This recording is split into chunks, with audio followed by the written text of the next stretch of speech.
Okay, तो start करते हैं। तो पहले जो हम क्वेश्चन टैकल करने वाले हैं वो ये प्रॉब्लम है कि दो बॉडी हैं अपने पास, ए और बी, और दोनों जो है वो इस डायरेक्शन में मूव कर रही है।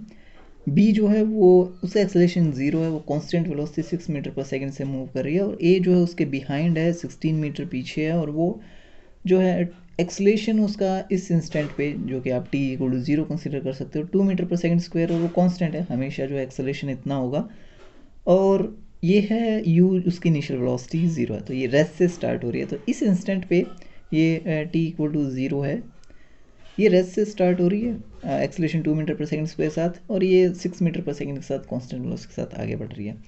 तो इसकी वेलोसिटी जो है हर सेकंड में 2 मीटर पर सेकंड इंक्रीज़ करेगी, तो कहीं ना कहीं ये 6 मीटर पर सेकंड से ज़्यादा हो जाएगी इसकी वेलोसिटी, और 3 सेकंड के बाद ही हो जाएगी, और फिर ये जो है इसको अप्रोच करेगी, और किसी टाइम पे ए जो है वो बी को ओवरटेक कर लेगी या कर लेगा, जो भी ऑब्जेक्ट है, अगर आप कार वगैरह को हो तो, व्हीकल वगैरह है तो मुझे ये कैलकुलेट करना है कि कितने टाइम बाद कि ये इसको कैच कर लेगा या इसको ओवरटेक कर लेगा, या दोनों सेम पोजीशन पे होंगे।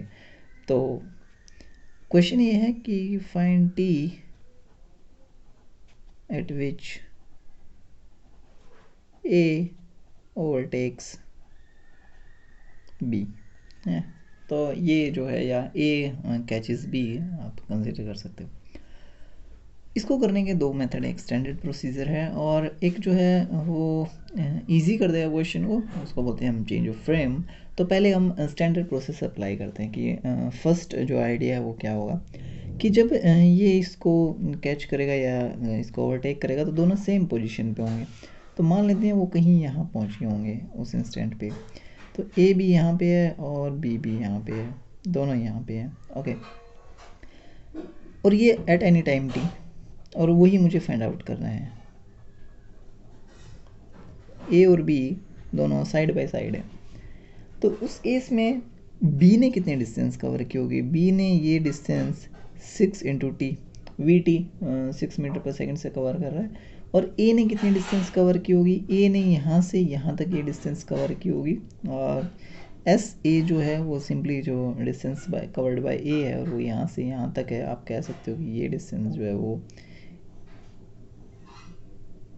यहाँ से लेके यहाँ तक, तो ये एस ए है, ओके।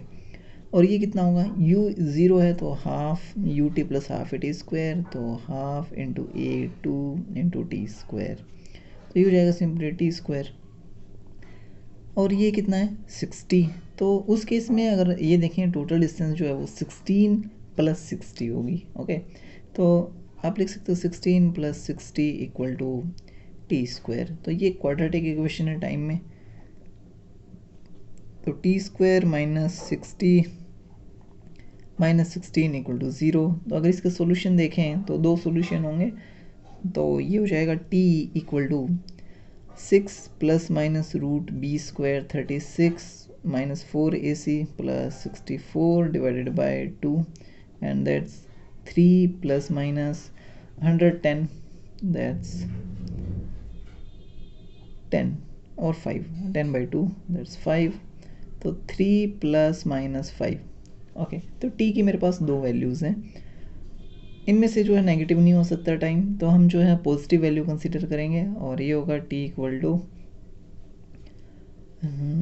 8 second, okay. तो T equal to 8 second. Negative sign, negative value क्या शो कर रही है? -2 क्या शो कर रहा है कि अगर ऐसे ही सिनेरियो होता उस केस में, तो ये जो है टाइम, अगर आप 2 सेकेंड पीछे जाते, अगर सेम सिनेरियो चल रहा है और आप 2 सेकेंड पीछे जाते तो भी दोनों साथ साथ होते, है ना। तो इससे जस्ट अगर यही हम फॉलो करते आ रहे हैं, सेम एक्सेलरेशन सेम वेलोसिटी, तो उस केस में जो है अगर हम बैकवर्ड जाएं टाइम में 2 सेकेंड, तो उस केस में बी और ए जो है दोनों साथ में होंगे उस टाइम पे भी, ओके। तो 8 सेकेंड हम फॉरवर्ड चल रहे हैं, बैकवर्ड नहीं जा रहे हैं। तो अब क्या है कि 8 सेकंड पे दोनों मिल जाएंगे, ये एक प्रोसेस है, सिंपल प्रोसेस है। और इस सेकंड प्रोसेस है वो है चेंज ऑफ फ्रेम। तो हम जो है किसी एक, अब जो भी हम ऑब्जर्व कर रहे थे वो ग्राउंड के रेफरेंस फ्रेम में ऑब्जर्व कर रहे थे, तो ऑब्जर्वर जो है अपना ग्राउंड पे था, उसको दोनों की वेलोसिटी जो है दिखाई दे रही थी। और दोनों की पोजीशन उसको टाइम के साथ चेंज होती हुई दिखाई दे रही थी। तो इसी क्वेश्चन को हम ऐसे टैकल कर सकते हैं कि हम जो है रेफरेंस फ्रेम जो है उसका बी का कंसिडर कर लेते हैं। ये बी है, ये ए है।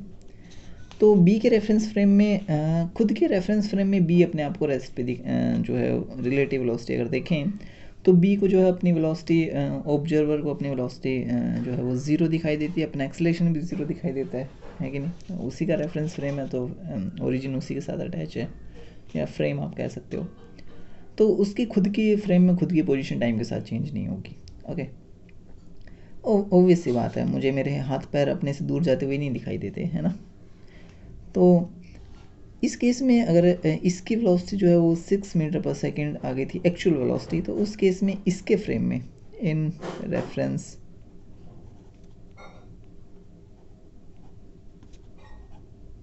फ्रेम ऑफ बी, तो ये वेलोसिटी जो है वो ज़ीरो हो जाएगी, क्योंकि इसको खुद की वेलोसिटी जो है वो ज़ीरो दिखाई देगी। लेकिन ए का एक्सेलरेशन उसको वही दिखाई देगा जो एक्चुअल था, क्योंकि खुद का एक्सेलरेशन ज़ीरो है। अगर रिलेटिव वेलोसिटी देखें तो वही है कि v of a with respect to b and acceleration of a with respect to b, that is something va minus vb same, और a minus ab same procedure. तो A B जो है zero है, एक्सेलेरेशन ऑफ बी ज़ीरो है, तो A B जो है simply acceleration of ए हो जाएगा, जो ग्राउंड फ्रेम में वही बी के रेफरेंस फ्रेम में होगा। तो उसको बी को ए जो है आगे आता हुआ दिखाई देगा 2 metre per second square acceleration के साथ। ओके, लेकिन उसकी वेलोसिटी क्या दिखाई देगी? अगर वेलोसिटी देखें इनिशियल वेलोसिटी, तो यू ए बी क्या होगा?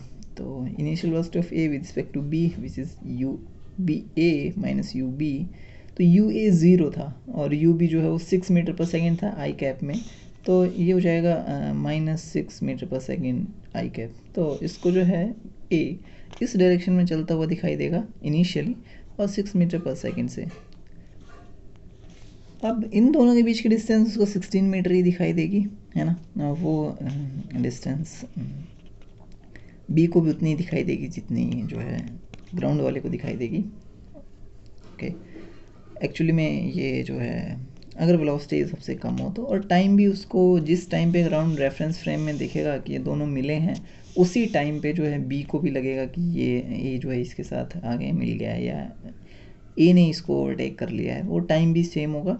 एक्चुअली में रीज़न ये है कि हम न्यूटोनियन मैकेनिक्स में कंसिडर करते हैं कि टाइम सेम होगा, और ये है भी कहीं ना कहीं किसी अप्रोक्सीमेशन तक, क्योंकि हायर वेलोसिटी पे चले जाएं तो special theory of relativity picture में आ जाती है, और वो जो है फिर टाइम हर ऑब्जर्वर के लिए भी अलग अलग होता है ना। तो कोई इसको 2 सेकंड बाद मिलता हुआ दिखाई देगा, तो किसी को ये 3 सेकंड बाद भी मिलता हुआ दिखाई दे सकता है। तो वो भी रेफरेंस फ्रेम पे डिपेंड करता है, लेकिन उस केस के लिए वो हायर वेलोसिटीज़ के लिए हैं। लेकिन यहाँ पे हम जो है वो स्पीड ऑफ लाइट पे जाके वो इफेक्ट टेक प्लेस करता है, मतलब अगर आपकी स्पीड जो है वो लाइट की स्पीड के कंपैरिजन में कंसिडरेबल हो तो ठीक है। लेकिन यहाँ जो है हम काफ़ी कम स्पीड के साथ डील कर रहे होंगे, तो उस केस में हम मान सकते हैं कि टाइम सभी के लिए एब्सोल्यूट है, और यही न्यूटन ने कंसिडर किया था कि जो टाइम है वो सभी के लिए एब्सोल्यूट है।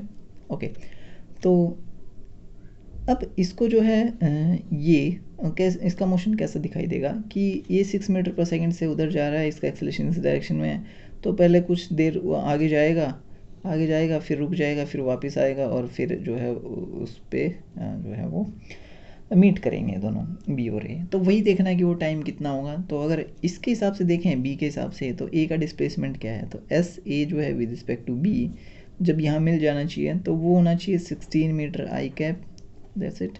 और अगर ये देखें तो ये हो जाएगा 16 metre i cap equal to u t plus half a t square, और बी के फ्रेम में तो यू कितना है -6, तो -6t प्लस हाफ ए जो है वो 2 है इंटू टी स्क्वायर, और इससे भी इक्वेशन जो है वो सेम आएगी। तो ये हो जाएगा 16 equal to 6 -6t plus t square. Okay, तो इससे जो है वो बी आंसर जो है वो सेम आएगा। ओके, तो यहाँ और यहाँ में कैलकुलेशन में ये बस थोड़ा सा वो है कि इससे कैलकुलेशन ईजी हो जाती है, क्योंकि अभी तो हमने सिंपल केस लिया था, कभी कई बार कॉम्प्लिकेटेड केस भी हम कंसिडर कर सकते हैं। जैसे फॉर एग्जांपल ये हर केस के लिए जो है काम करेगा ऐसा कुछ नहीं है। ओके। तो इसका अगर हम ट्राई करें, इन दोनों के बीच की डिस्टेंस कुछ भी ले सकते हो आप, मान लो 40 मीटर है, और ये जो है इधर जा रहा है, इसका एक्सेलेरेशन जो है वो है 1 मीटर पर सेकंड स्क्वायर, या 2 मीटर ले लेते हैं, 2 मीटर पर सेकंड स्क्वायर इसका एक्सेलेरेशन है, और इनिशियल वेलोसिटी इसकी जो है u वो 4 मीटर पर सेकंड है। ओके, तो u जो है वो 4 मीटर पर सेकंड है। ऐसे ही ये जो है वो b है, तो यहाँ पे a ले लेते हैं, a को पकड़ना है b को, और a जो है वो इस डायरेक्शन में जा रहा है और उसका एक्सेलेरेशन जो है वो उससे ज़्यादा ले लेते हैं। और ये हो जाएगा कितना, 4 मीटर पर सेकंड स्क्वायर इसका एक्सेलेरेशन ले लेते हैं, और इसकी जो इनिशियल वेलोसिटी है वो स्लो ले लेते हैं थोड़ी सी, मान लो 2 metre per second. Okay, reverse कर लेते हैं। तो अब बी को जो है वो कितनी देर में ए जो है कैच कर लेगा वो देखना है। तो हम क्या करते हैं कि एक तो वही सेम प्रोसेस है कि देखें टी टाइम बाद मिलेंगे, ये कितनी डिस्टेंस ट्रैवल करेगा, ये कितनी डिस्टेंस ट्रैवल करेगा, तो 40 plus that distance equal to this distance, वो एक प्रोसेस है। और एक सिंपल प्रोसेस है, इसके रेफरेंस फ्रेम में अगर हम चले जाएं तो इसके रेफरेंस फ्रेम में जो है हमें कुछ ऐसी चीज़ें दिखाई देंगी बी के रेफरेंस फ्रेम में, कि ए जो है ठीक है, ए का एक्सेलेरेशन क्या दिखाई देगा, बी का एक्सेलेरेशन आगे जो है वो 2 मीटर पर सेकंड स्क्वायर है, और ए का एक्सेलेरेशन आगे 4 मीटर पर सेकंड स्क्वायर है। तो बी को लगेगा कि ए उसकी तरफ आ रहा है, एक्सेलेरेशन होगा 2 मीटर पर सेकंड स्क्वायर, और ये वैसे ही निकाल सकते हो, A acceleration of A with respect to B that is equal to acceleration of A minus acceleration of B. और दोनों ये भी जो है वो 4 आई कैप है, और ये जो है वो 2 आई कैप है, तो 4 minus 2 I cap, 2 metre per second square I cap, that's it. तो और इनिशियल वेलोसिटी इसकी 4 है, इसकी 2 है, तो इसको लगेगा कि इसकी इनिशियल वेलोसिटी पीछे है और वो है 2 मीटर पर सेकेंड, और वही वहाँ से निकाल सकते हो वी ए बी, और v A minus v B, v A जो है वो 2 आई कैप है, और माइनस वी बी जो है 4 आई कैप है, तो ये हो गया -2 मीटर पर सेकेंड आई कैप। तो नेगेटिव डायरेक्शन में इसको इनिशियल वेलोसिटी दिखाई देगी बी को, और बी को खुद जो है अपने आप को रेस्ट पे हमेशा ऑब्जर्व करेगा, और ये दोनों की डिस्टेंस 40 मीटर है। तो फाइनली क्या होगा, ए जो है इस डायरेक्शन में जाएगा, फिर रुक जाएगा, फिर वापस इस डायरेक्शन में चलना स्टार्ट करेगा। तो वही देख लेते हैं कितनी देर में जो है वो 40 मीटर डिस्टेंस कवर कर लेगा। तो वही टी निकालोगे तो यही होगा, प्रोसेस यही है कि जो इसका डिस्प्लेसमेंट है वो 40 आई कैप है, equal to initial velocity -2 I cap into T I cap plus half A जो है उसको 2 दिखाई देगा इंटू टी स्क्वायर। सो यहाँ से जो आई कैप दैट्स इट, और यहाँ से जो इक्वेशन बनेगी वो होगी t square minus 2t minus 40 equal to 0। तो यहाँ से हमें t की वैल्यूज़ जो है वो मिल जाएंगी, दो वैल्यूज़, एक पॉजिटिव होगी एक नेगेटिव होगी। तो हम पॉजिटिव कंसिडर करेंगे क्योंकि टाइम जो हम कंसिडर कर रहे हैं वो फॉरवर्ड होगा। तो ऐसे ही आप कोई भी क्वेश्चन जो है वो ट्राई कर सकते हो, हर क्वेश्चन ऐसे change of frame of reference से हो जाएगा।